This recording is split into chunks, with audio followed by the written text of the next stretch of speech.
সত্যি সকালবেলা হাওড়ার তাম্রলিপ্ত এক্সপ্রেস এখনও এসে পৌঁছায়নি। যাত্রীরা এখনও স্টেশনে বসে অপেক্ষা করছে ট্রেনের জন্য। আমাদের বাসের যাত্রা রক্ষা হলো না। গুড মর্নিং ফ্রেন্ডস, আমি নীল চলে এসেছি আবার একটা নতুন দিন, একটা নতুন ব্লগ নিয়ে। এখনো সবে সবে ভোর হচ্ছে, তো এখন প্রায় রেডি হয়ে গেছি। বা বলতে পারি এখন 4:30, আর কিছুক্ষণের মধ্যেই বেরিয়ে যাবো। তো জাস্ট এই লাস্ট অফ চাটা খাচ্ছি, চা খাওয়া হয়ে গেলেই বেরিয়ে পড়বো।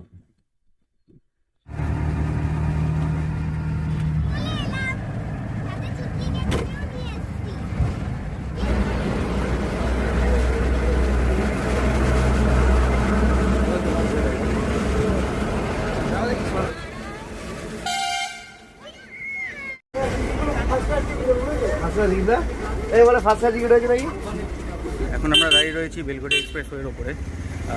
মনে হচ্ছে আগে গাড়ি পাল্টে গেছে, জানি না কি হয়েছে। হচ্ছে পুরো লম্বা জাম, যতদূর দেখা যাচ্ছে ততদূর অবধি। আগে গেলে বোঝা যাবে।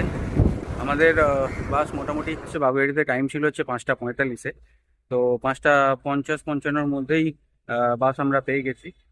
তো এখন ঘড়িতে 6:10। এখন এই বেলঘড়ি এক্সপ্রেস জাস্ট উঠে দাঁড়িয়ে রয়েছি, কেননা দেখলে পুরো জাম লেগে রয়েছে।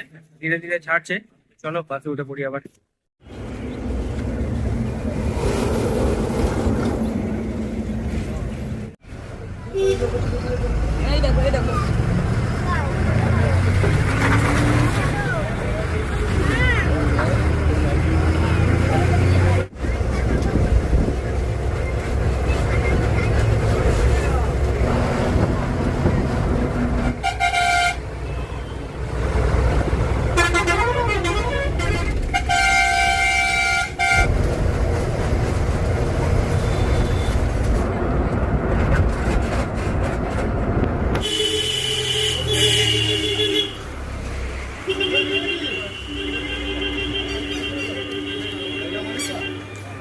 তো এখন নেমে গেছি আমি নাচিন্দায়, কেননা বইয়ের আর আমার মেয়ের একটু শরীর খারাপ করছিল বাসেতে।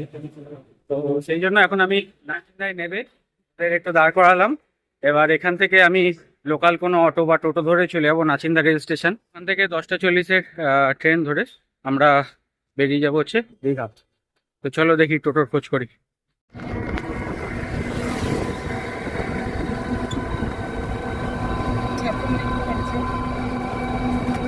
এখান থেকে আমরা ট্রেন ধরবো দীঘার জন্য। এখানে এখন আমরা 68-113 মেচেদা দীঘা EMU ধরবো।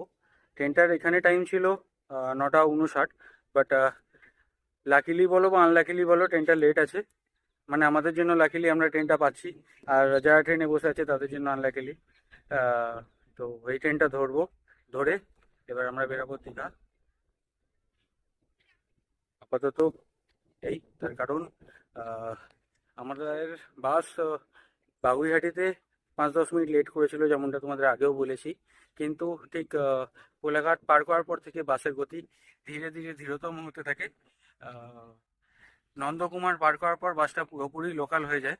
শুরুর থেকেই মোটামুটি স্টপেজে দাঁড়াতে থাকছিল। ওয়েবসাইটে এক্সপ্রেস সার্ভিস লেখা থাকলেও অল স্টপ বাস, প্রত্যেক কটা বাসই ওটার সাথে সাথেই কন্ডাক্টর বলে দিচ্ছে অল স্টপেজ 11টায় পৌঁছাবে দীঘা। টাইমের কোনো ঠিক নেই। আর নন্দকুমার পার করার পর তো লোকাল টোটোর থেকেও বেশি দাঁড়াচ্ছে। তো সেই কারণে এত গরম বেড়ে গেল ভেতরে, তো তাই ওদের শরীর খারাপ হয়ে গেল। তো তাই এখন নেমে গেলাম। তাই ভাবলাম চলো একটু ফাঁকায় ফাঁকায় লোকাল ট্রেনে গেলে একটু ওদের সমস্যাটা কম হবে, তাই জন্য চলে এলাম এখন। তো এটাও একটা আলাদা experience, first time bus train একসাথে ট্রাভেল করবো। এই লোকাল ট্রেনে অনেকেই হাওড়া থেকে দীঘা আসে, বাট আমরা নাচিন্দা থেকে দীঘা যাব। তো চলো সাথে থাকো, এত বাস জার্নি দেখলে। এবার এই লোকাল ট্রেনের জার্নিটাও দেখি।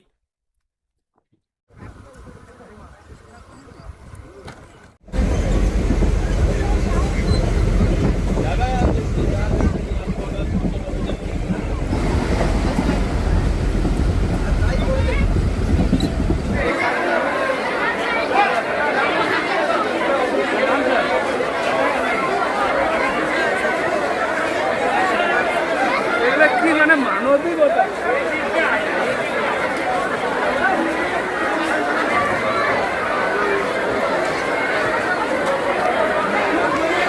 আমাদের বাসে যাত্রা রক্ষা হলো না, দেখো অবস্থা ট্রেনে।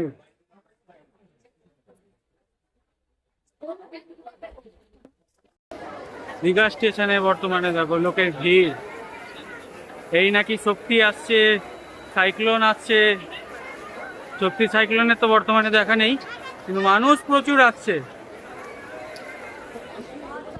এখন ঘড়িতে বাজে দুপুর 11:15, এখন অবধি সকালবেলা হাওড়ার তাম্রলিপ্ত এক্সপ্রেস এখনো এসে পৌঁছায়নি।